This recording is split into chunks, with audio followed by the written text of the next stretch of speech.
Надворешноста на Шкода Суперб изгледа прилично познато, но сите негови панели на каросеријата се редизајнирани што му даваат поостри стилски знаци. Меѓу главните моменти се потенките предни светла со LED Matrix технологија и модерните LED задни светла со кристални елементи за премиум изглед. Решетката на ладилникот е поширока од претходно, а формата на новиот преден браник е истакната со хромирана лента.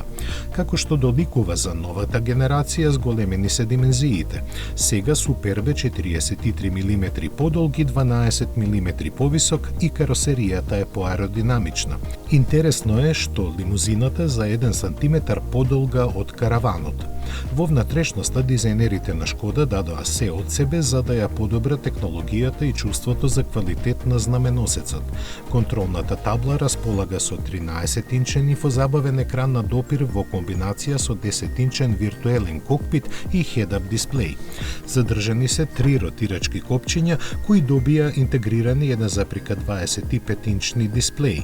Надворешните ја контролираат температурата, греењето и вентилацијата на седиштата, додека централниот е приспособлив и може да се користи за ракување со јачината на звукот, интензитетот на вентилацијата, насоката на воздухот, паметниот режим на климатизација, режимите на возење, па дури и зумирањето на картата на навигацијата. Во однос на просторноста, компанијата тврди дека волуменот за глава и багажникот значително пораснале во споредба со претходникот. Поконкретно, капацитетот на багажникот е 645 во лимузината и 45 литри повеќе во караванот, при што достапните 28 опционални Simply Clever остварувања дополнително ја подобруваат практичноста. Шкода останува верна на моторите со внатрешно согорување. Приклучниот хибрид е достапен само во караванската изведба, комбинирајќи го бензинскиот 1,5 литрен TSI со електричен мотор и поголема батерија од 25,7 киловат-часови, што резултира со повеќе од 100 километри движење на струја.